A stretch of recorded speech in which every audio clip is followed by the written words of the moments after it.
Olá, sejam bem-vindos ao Pod Simas. E hoje o tema abordado vai ser sobre a Lei Áurea em comemoração ao dia 13 de maio. E a gente trouxe aqui uma convidada muito especial para falar sobre. Olá pessoal, bom dia a todos. Falar sobre o dia 13 de maio é algo assim que traz muita emoção e ao mesmo tempo reflexão, né? Porque até que se chegasse essa lei, aconteceram várias coisas, né? Várias leis parciais, vários protestos abolicionistas. Então, uma das leis parciais que houve foi a lei do ventre livre, como também a lei Eusébio de Queiroz, a lei de sexagenário. Então foi um período que aconteceu muitas violências em relação a preconceito, a discriminação, a desigualdades sociais, que ficaram assim enraizados na sociedade brasileira.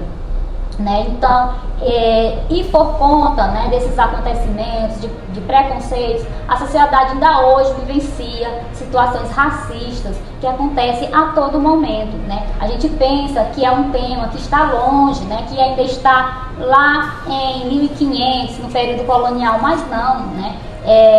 A todo momento a gente se depara com situações racistas. Sim. Inclusive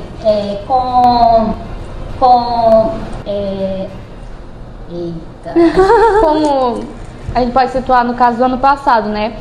Nos Jogos Escolares, onde aconteceu o racismo, né? De uma forma assim que não deveria ter situado, né? Que trouxe até um certo probleminha no tempo. Isso. Para até no olho de Grajaú, aqui nos sites da cidade sobre. E foi assim, caíram muito aqui em cima da escola, apesar de que não foi os alunos atuais daquele ano, foram de anos passados. E assim, isso é errado, porque apesar deles ter cometido bullying, isso não deveria ter caído na gente, como se a gente fosse uma pessoa preconceituosa e tudo, sendo que a gente não é. O pior ainda de si é o racismo que aconteceu, né? Não foi a pessoa que, por conta da sua pele, né, o cor, que a pessoa hoje em dia tem preconceito, que até crianças que podem ver, pode pegar como aprendizado, dependendo da forma, da criação. Sim, porque essas falas preconceituosas, elas fazem parte de uma sociedade que hoje já se tornou comum falas preconceituosas, né? Muitas vezes as pessoas falam e elas não percebem, né, que estão sendo preconceituosas. Por exemplo, muitas delas se utilizam, serviço de preto, para dizer que o serviço foi mal feito. Então, todos os requisitos de denegrir a imagem da pessoa são relacionadas a essa época da escravidão, né? E a gente muitas vezes assiste na TV, né, situação de escravidão, a gente sabe o contexto histórico, como foi, e a gente pensa que essa realidade está longe de nós, mas não está a todo momento. Inclusive agora em um debate em sala de aula, né, sobre a escravidão no Brasil, um estudante, no momento do debate, ele citou uma situação bastante constrangedora que fez parte da vida dele e como de vários brasileiros a todo momento. Ele disse que entrou em um comércio, né, aqui em Grajaú.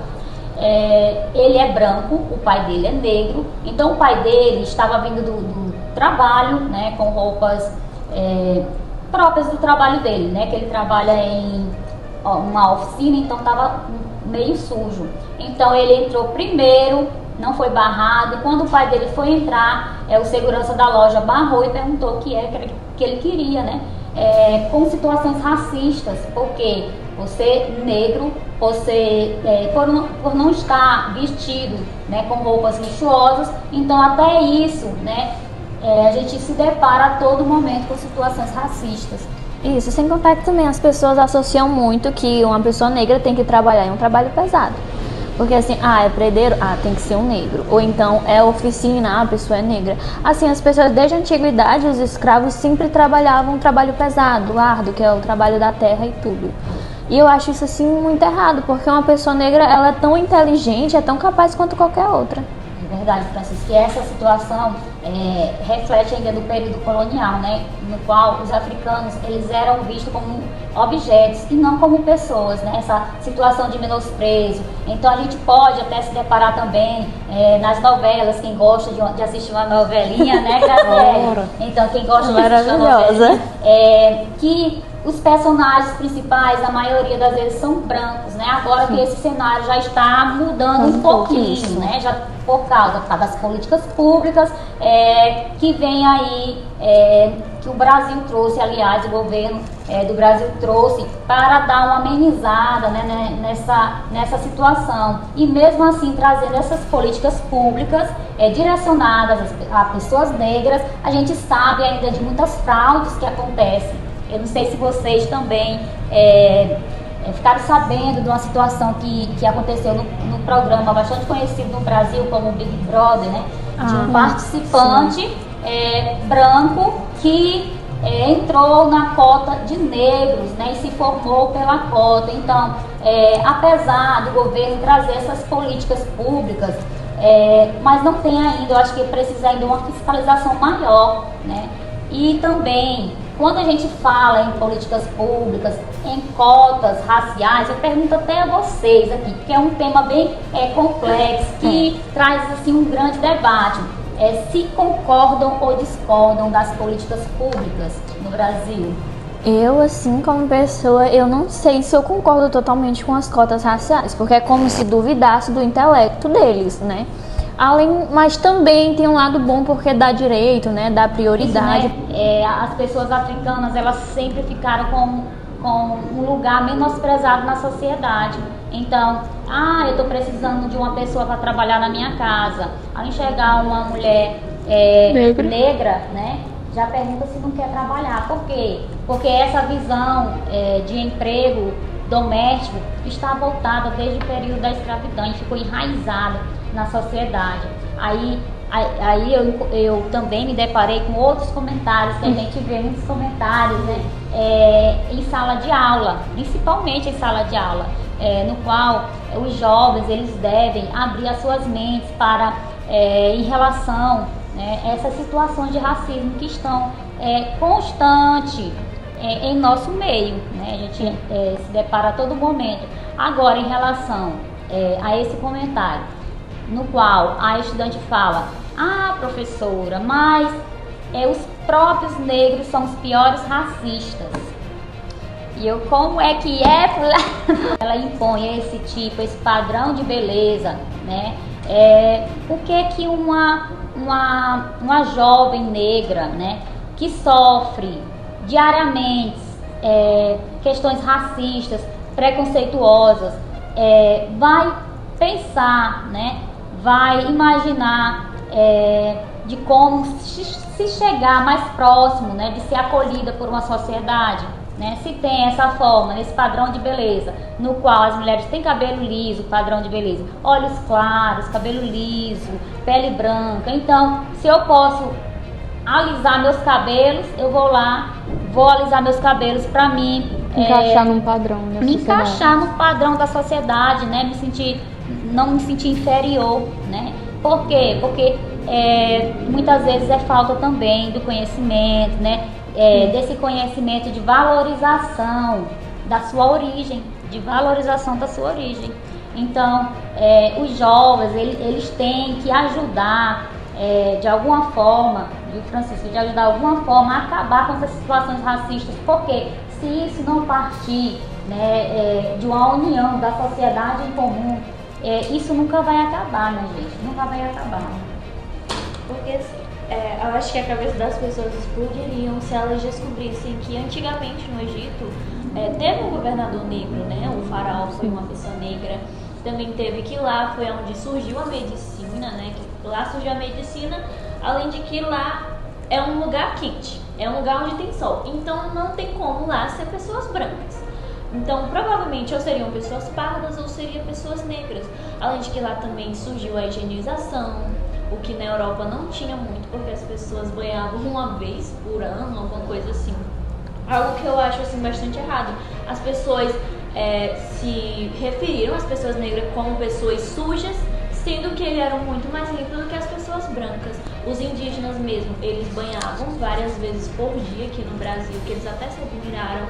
Então assim, a cultura, essas caracterizações presente no brasileiro é graças às pessoas africanas, graças aos indígenas, porque se não fosse, atualmente a gente não tomaria banho com tanta frequência. Então a gente deve muitas coisas a ele, que eu acredito sim. Então essa questão de estética, principalmente dos cabelos caracolados ou mais cheios, né, mais cacheados, eu mesma acho bonito, porque ali você penteia e fica assim cheio, né?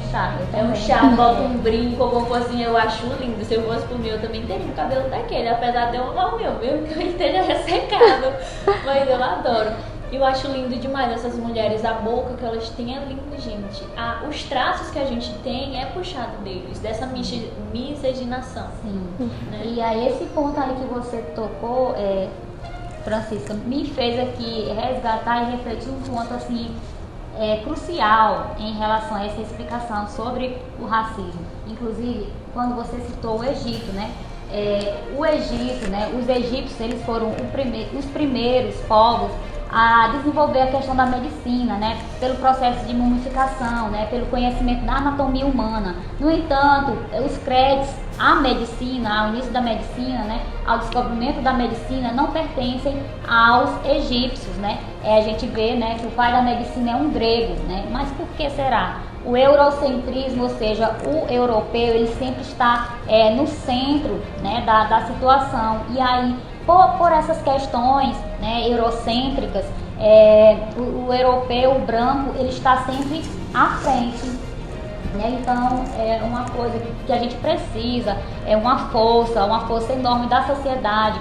Então aquelas pessoas, eles fazem esse tipo de defesa, defender a si próprio, porque se eles a todo momento estão passando por situações racistas, eu vou levar na brincadeira porque é uma forma de me defender, de me chatear, né? Então é isso que acontece, não é que ele ache legal isso, é uma forma de defesa pessoal mesmo.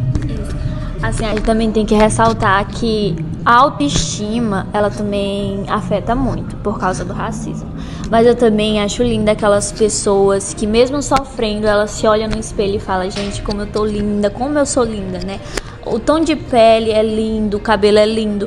Eu admiro essas pessoas que têm essa força, mesmo enfrentando o dia a dia, mesmo com essas desavenças, com essas coisas que aparecem, ela ainda consegue ser forte diante disso. Então, sim, realmente é necessário a gente trazer pautas desse tipo. Não se olhe mais, mas eu sou preta, eu sou isso, as pessoas são contra mim. Aí eu mesmo gosto de me olhar no espelho e penso assim, não, hoje eu vou me arrumar, hoje eu vou pensar comigo mesma que os comentários não vão abalar a gente. E eu passo, né, eu peço e queria passar isso para as pessoas, que mesmo que as pessoas julguem, mesmo que eles vão falar, isso aí não serve pra você, fica diferente no seu tom de pele não vai. Não, gente, pode ficar assim, como é que fala? Que hoje em dia tem aquelas coisas de pele, que a mulher chega assim e vê se aquela cor cabe. Mas e se eu não quiser aquela cor? E se eu quiser uma cor vermelha? E daí, se meu tom de pele é um pouco mais escura, se ele fica um pouco mais escuro ou um pouco mais clara? O importante é a pessoa se sentir bem. Não é? É verdade. Quando a pessoa tem essa consciência, né, da sua origem, de amar a si próprio, ela não vai fazer esse tipo de coisa, tipo alisamento, né? Porque ela sabe da sua origem. Os descendentes africanos, eles não têm que ter vergonha, né, por conta do preconceito deles, mas sim eles têm que ter orgulho deles, porque na realidade foram os africanos que praticamente trouxeram a economia, né, para o Brasil. Então, se não fosse pelas mãos africanas, o Brasil não tinha conseguido tanta coisa, né? Então, foram eles que trabalhavam. Então, a situação de feiura, né, de não se orgulhar justamente do europeu, do branco, né? Por essas questões que eles fizeram de violência, de menosprezo, de preconceito, né, com os africanos. Então, quando uma pessoa é ciente disso, desse conhecimento histórico, da sua história, da sua origem, ela deve sim se orgulhar, né, de pertencer, ser um descendente africano e não se sentir menosprezado, né, apesar da grande maioria estar ali a todo momento puxando, mas tem que ser forte, enfrentar e ter orgulho de si, conhecer a sua história, ter orgulho de si, se amar, né? Esse é que é o importante. Isso. Aí a gente também fala que deveria ter mais figuras públicas negras, porque se você for olhar, tem muitas figuras públicas brancas, de cabelo loiro, de olhos azuis, não que eu esteja julgando, né? Claro, ela nasceu assim, é linda do mesmo jeito, mas a gente deveria ter mais influenciadores, mais atores nesse ramo, porque eu sei que eles sofrem muito preconceito. Eu já vi algumas entrevistas de pessoas dizendo que já sofreram muito preconceito ao fazer um teste, ao tentar seguir essa carreira. Então, assim, realmente é necessário ter esse pensamento mais aberto, porque hoje a gente está num mundo tão atual, tão livre, mas ao mesmo tempo tão preso, tão enraizado ainda no passado. Isso é tão errado ainda, que eu acho. E assim a gente tem também grandes intelectuais que ajudaram a tirar essa visão, né? Essa visão que o descendente africano, ele tem um intelecto inferior ao europeu. Os intelectuais negros, né, que vieram mostrar e dizer que não é assim, né, e ter esse exemplo. Então, é só mesmo essas situações que acontecem, é puro preconceito decorrente do eurocentrismo. O europeu sempre esteve tentando controlar as sociedades. Aí a senhora deixa algum conselho para as pessoas que estão assistindo? Sim, é isso mesmo, que as pessoas passem a conhecer a sua história, né? Passem a se amar, se valorizar, né? E a todo momento se policiar, principalmente, né? Como a gente debateu aqui, né? Essas situações racistas, elas estão diariamente no nosso convívio. Diariamente, às vezes alguém pensa, não, mas isso está lá no passado.